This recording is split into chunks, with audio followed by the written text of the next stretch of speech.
le temple sacré de l'homme. Ne savez-vous pas, écrit l'apôtre Paul, que vous êtes le temple de Dieu et que l'Esprit de Dieu habite en vous? 1 Corinthiens 3,16. De même que Dieu a fait autrefois sa demeure dans le temple, de même le Saint-Esprit aujourd'hui se trouve à demeure dans l'homme. Le temple, nous le savons, se divisait en 3 parties. La première, le parvis extérieur, était vu de tous et visité par tous. En pénétrant plus avant, on trouve le lieu saint, dans lequel seuls les sacrificateurs pouvaient entrer, et où ils présentaient à Dieu de l'huile, de l'encens et du pain. Il se trouve tout près de Dieu, et pourtant pas encore dans sa présence immédiate, car ils sont encore en dehors du voile, et par conséquent dans l'impossibilité de se tenir en sa présence même. Dieu habite à l'intérieur, plus profondément, dans le Saint des Saints, dans lequel aucun homme ne peut pénétrer. Bien que le souverain sacrificateur y entre une fois par année, cette disposition indique néanmoins qu'avant que le voile ne fût déchiré, aucun homme ne pouvait pénétrer dans le Saint des Saints. L'homme aussi est le temple de Dieu, et lui aussi comprend 3 parties. Le corps est comme le parvis du dehors, il occupe une position extérieure, avec sa vie visible à tous les égards. Là, l'homme devait obéir à tous les commandements de Dieu. Là, le Fils de Dieu sert de substitut et meurt pour l'humanité. À l'intérieur se trouve l'âme de l'homme, qui constitue sa vie intérieure et qui embrasse ses sentiments, sa volonté et son intelligence. Tel est le lieu saint d'une personne régénérée, car son amour, sa volonté et sa pensée sont pleinement illuminés pour qu'il puisse servir Dieu, comme autrefois le sacrificateur. Tout à fait à l'intérieur, derrière le voile, se trouve le Saint des Saints, dans lequel aucune lumière humaine n'a jamais pénétré, et qu'aucun regard humain n'a jamais percé. C'est là l'abri du Très-Haut, l'habitation de Dieu. Il ne peut pas être atteint par l'homme à moins que Dieu ne soit disposé à déchirer le voile. C'est l'esprit de l'homme. Cet esprit se trouve au-delà de sa conscience et au-dessus de sa sensibilité. C'est là que l'homme s'unit à Dieu et communie avec lui. Aucune lumière n'est fournie au sein des saints, parce que c'est là que Dieu demeure. Il y a dans le lieu saint une lumière fournie par le chandelier à 7 branches. Le parvis extérieur est au grand jour. Toutes ces choses servent d'illustration. Elles sont l'ombre des réalités.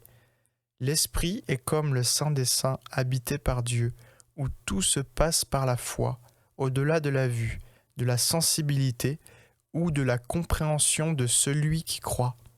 L'âme ressemble au lieu saint, parce qu'elle est abondamment éclairée par de nombreuses pensées rationnelles et des préceptes, beaucoup de connaissances et de compréhension de tout ce qui concerne le monde des idées et des éléments matériels de l'existence.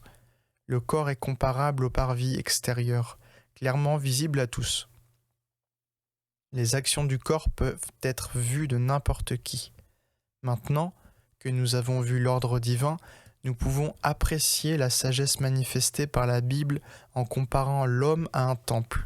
Nous pouvons voir la parfaite harmonie qui existe entre le temple et l'homme sous le rapport à la fois de la position et de la valeur. Le service du temple se déroule conformément à la révélation du Saint des Saints. C'est l'endroit le plus sacré. Il peut bien nous sembler que rien ne se fait dans le lieu très saint, puisque l'obscurité y règne.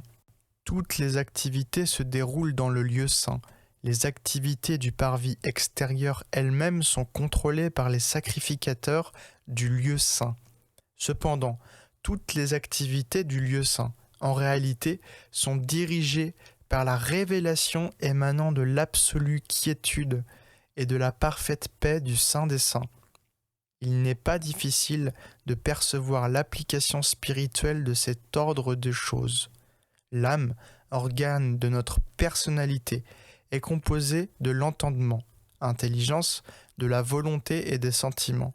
Tout se passe comme si c'était l'âme qui contrôlait toutes les actions. Car c'est à cette direction qu'obéit le corps. Mais avant la chute de l'homme, la chair était gouvernée par l'esprit. Et c'est là l'ordre dans lequel Dieu veut les choses. D'abord l'esprit, ensuite l'âme, et en dernier lieu le corps. 2. L'esprit et l'âme. L'esprit. C'est pour le croyant une impérieuse nécessité de savoir qu'il y a un esprit, puisque c'est là, comme nous allons le voir, que s'effectuent toutes les communications de Dieu avec l'homme. 1 Corinthiens 2,11 parle de l'esprit de l'homme qui est en lui.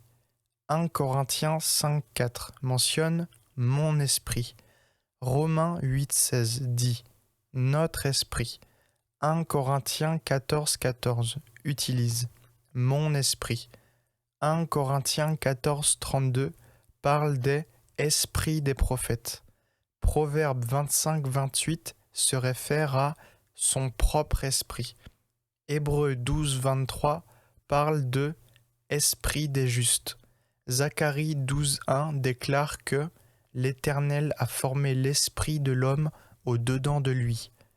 Les versets ci-dessus démontrent suffisamment que les êtres humains que nous sommes possèdent bien un esprit humain.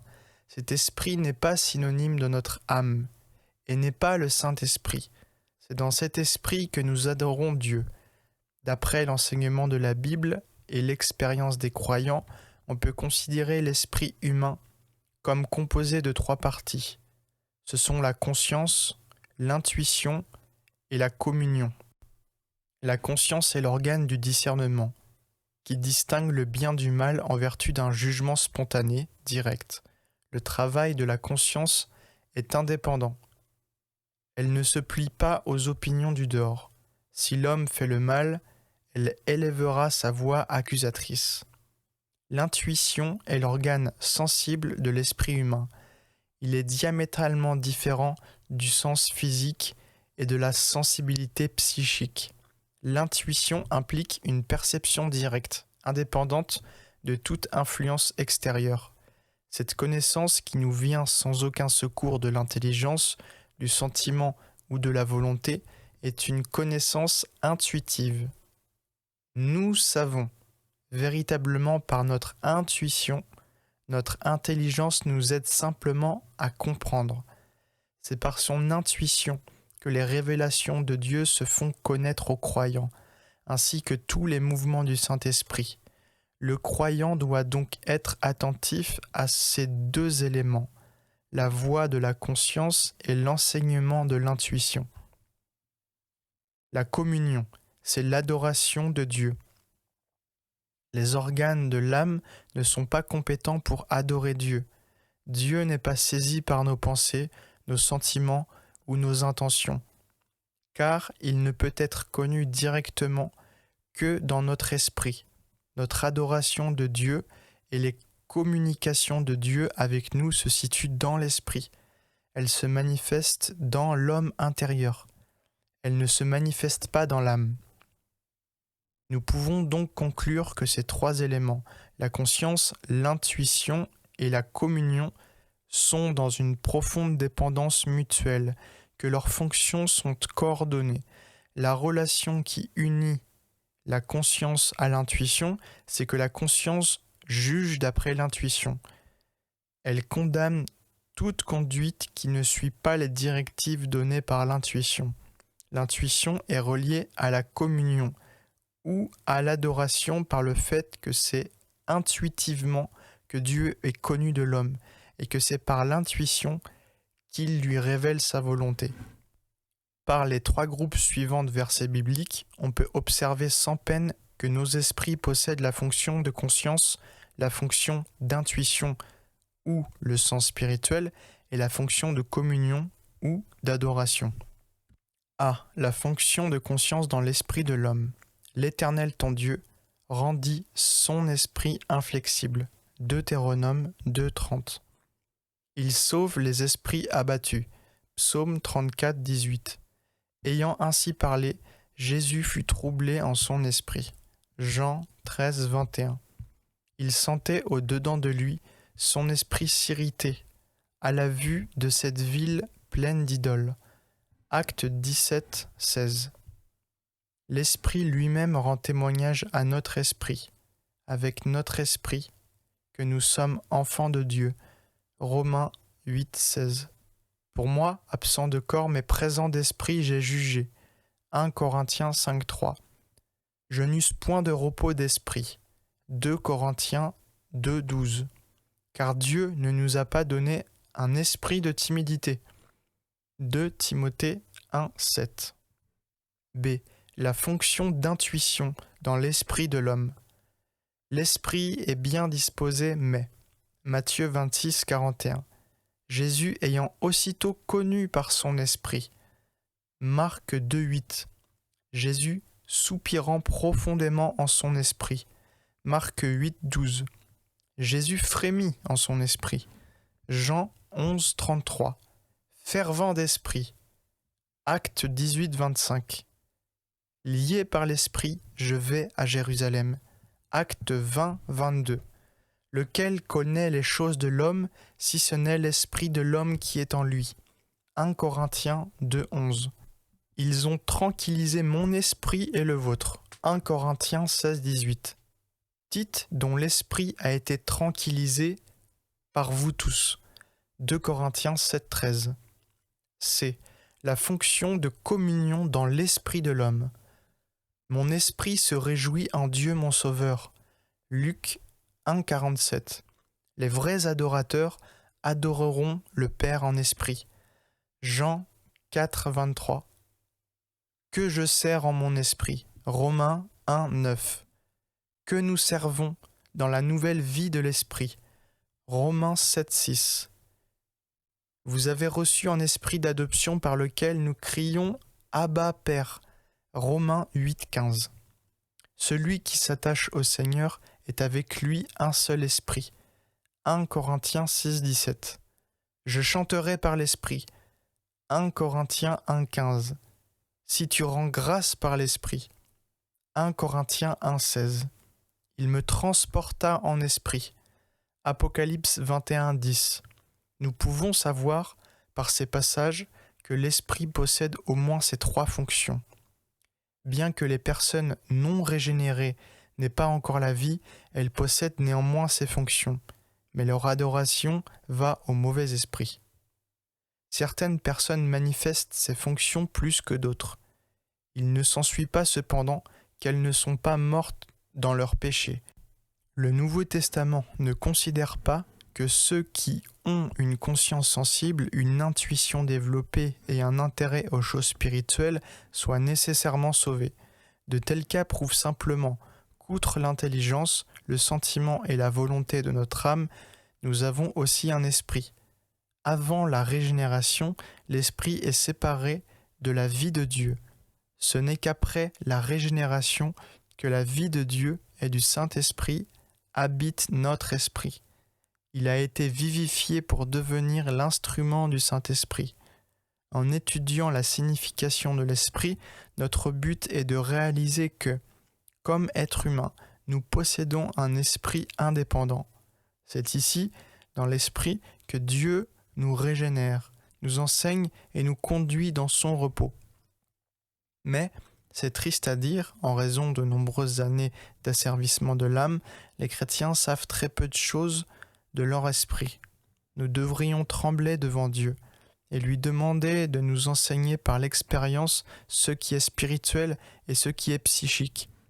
Avant sa nouvelle naissance, l'esprit du croyant est tellement noyé et enveloppé par son âme qu'il lui est impossible de distinguer si quelque chose émane de son âme ou de son esprit. Les fonctions de son esprit ont fini par se mélanger à celles de son âme. Entre autres, son esprit a perdu sa fonction première, qui est d'assurer sa relation avec Dieu, car pour Dieu il est mort. Il semblerait ainsi qu'il est devenu un accessoire de l'âme. Et, à mesure que l'intelligence, les émotions et la volonté se fortifient, les fonctions de l'esprit se trouvent tellement éclipsées qu'elles en deviennent presque inconnues. C'est pour cela qu'après la régénération, il est nécessaire pour le croyant que s'accomplisse cette œuvre de séparation de l'âme et de l'esprit. L'âme.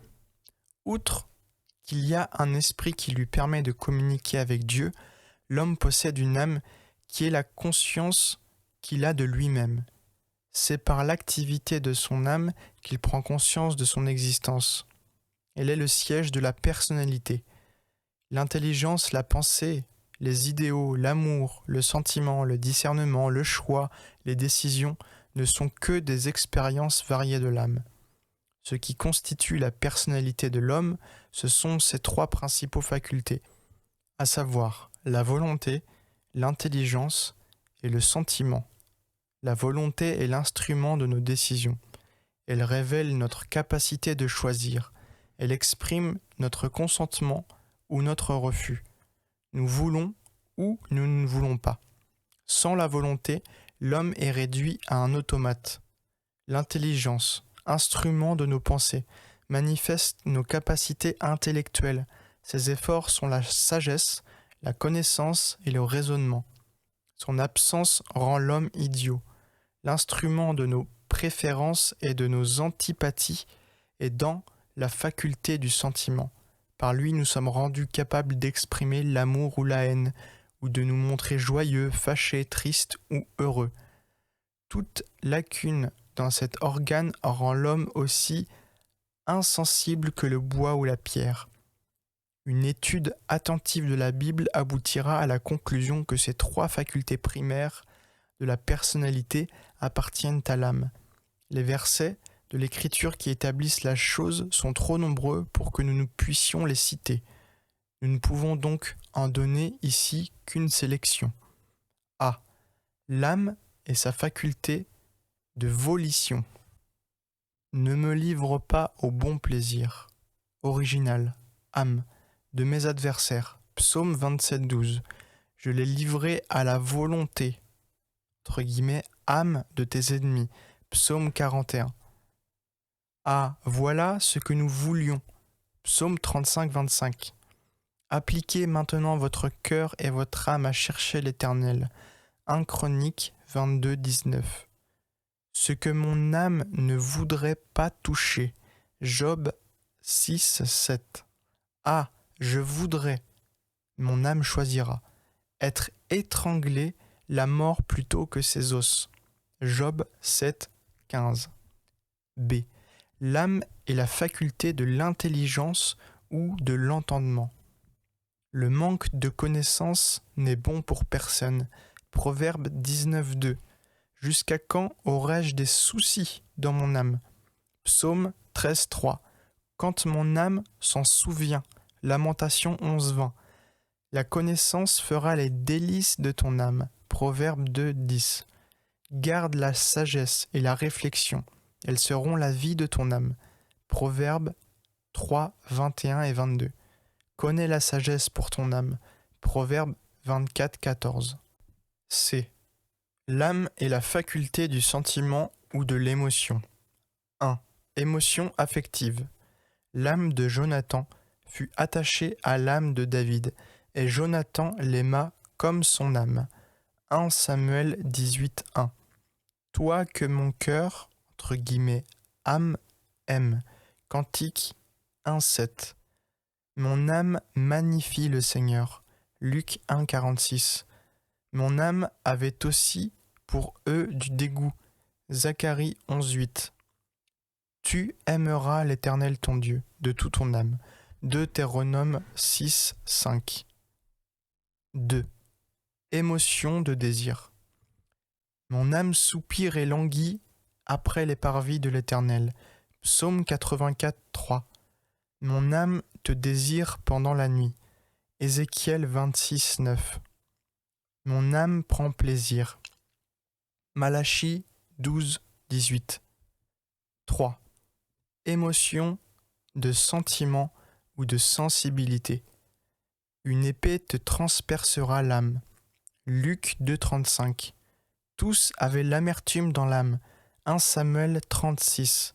Mon âme sera ravie d'allégresse en mon Dieu. Ésaïe 61:10. Jusqu'à quand affligeriez-vous mon âme? Job 19.2. Leur âme était languissante. Psaume 107, 5. Pourquoi t'as battu mon âme? Psaume 2.6. Votre âme se délectera de mets succulents. Ésaïe 55.2. Mon âme est triste jusqu'à la mort. Matthieu 26.38. Maintenant mon âme est troublée. Jean 12.27. De ces brefs examens bibliques, il faut conclure de toute évidence que l'âme de l'homme contient en elle cet élément connu sous le nom de volonté, cette partie connue sous le nom d'intelligence et cet autre appelé émotion ou sentiment. La vie de l'âme. L'âme est donc un des trois éléments de l'homme. La vie de l'âme, c'est la vie naturelle de l'homme, celle qui le fait exister et qui l'anime. C'est la puissance par laquelle l'homme devient ce qu'il est. La vie de l'homme n'est autre que l'âme pénétrant le corps. En se joignant au corps, l'âme devint la vie de l'homme. La vie est le phénomène de l'âme. La vie de l'homme est simplement la combinaison de ses énergies mentales, émotionnelles et volutionnelles de la volonté. Dans le domaine naturel, la personnalité embrasse ces différentes parties de l'âme. La vie de l'âme est la vie naturelle de l'homme. C'est là un fait des plus importants à reconnaître, parce qu'il influe considérablement sur le développement de notre vie chrétienne, soit vers la spiritualité, soit vers le psychique. Nous nous expliquerons plus loin sur ce sujet. L'âme est le moi de l'homme. Maintenant que nous avons vu que l'âme est le siège de notre personnalité, l'organe de la volonté et notre vie naturelle, nous pouvons facilement en déduire que cette âme est aussi notre moi réel, moi-même. Notre moi, c'est l'âme. On peut le démontrer par la Bible. Dans le chapitre 30 des Nombres, on trouve 10 fois le verbe « se lier ». Dans l'original, c'est « lier son âme ». Par là, nous sommes amenés à comprendre que l'âme, c'est notre propre moi. Par de nombreux autres passages de la Bible, nous constatons que le mot « âme » est traduit par « vos personnes » Lévitique 11, 43 ou « eux-mêmes » Esther 9, 31. Voir encore « chaque personne » Exode 12, 16. Traduit par « je », mon âme, Nombre 23, 10.